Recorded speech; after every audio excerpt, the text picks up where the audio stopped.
అసలు తెలుగులో big boss show మొదలైన రోజు నుండి అబ్బే షో బాలేదు. జూనియర్ ఎన్టీఆర్ ఓపెన్ గా ఎపిసోడ్ లో డైలాగులు పట్టి మాట్లాడాడు.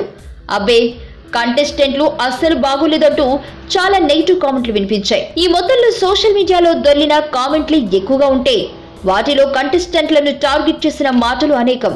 అయినా సరే ఇప్పుడు ఆ ఓపెనింగ్ ఎపిసోడ్ నుండి మొన్నటి వరకు చూసుకుంటే రికార్డు స్థాయిలో టీఆర్పీ వచ్చాయని తెలుస్తుంది. జూలై 16న బిగ్ బాస్ తెలుగు వెర్షన్ తొలి ఎపిసోడ్ ప్రారంభమైంది. అప్పటి నుండి నెగిటివ్ టాక్ వస్తూనే ఉంది. కానీ విషయం ఏంటంటే ఈ షో రోజువారీ గడుస్తున్న కొద్దీ నిదానంగా టీఆర్పీలు పెరిగిపోసాగాయి. అందులోనూ ఎన్టీఆర్ వీకెండ్స్ లో మాత్రమే కనిపిస్తాడు, కంటెస్టెంట్లను ఎలిమినేట్ చేస్తాడు అని అందరికీ అర్థమవడంతో ఇక మనోళ్లు వీకెండ్ ఎపిసోడ్ కోసం కాచుక్కుని కూర్చున్నారు. వారమంతటా వచ్చే ఎపిసోడ్లకు 10.4+ టీఆర్పీలు వస్తే వారాంతంలో ఎన్టీఆర్ కనిపించిన ఎపిసోడ్స్ కు 16.1+ టీఆర్పీ రేట్ వచ్చాయి. దానితో ఏకంగా స్టార్ మా వాళ్ళు లెక్కలు మారిపోయాయి. ఈ సంవత్సరంలో 29వ వారానికి గాను స్టార్ మా అన్ని ఛానల్స్ కంటే ముందుకు దూసుకెళ్లి నంబర్ 1 స్థానంలో ఉండిపోయింది.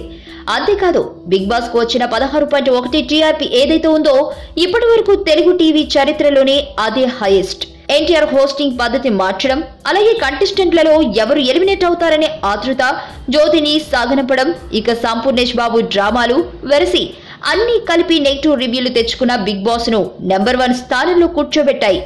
అది సంగతి. తాగిందేనా నువ్వా? గట్టిగా ఉంది కాబట్టి పెరుగు. అవి విరిగిపోయిన పాలు అలానే ఉంటాయి, కావాలంటే తాగి చూడు. Moms just give me some water milk రా, ఫుల్ హెడేక్ గా ఉంది. అబ్బా నీకన్నా ఇదిగా తీసుకో.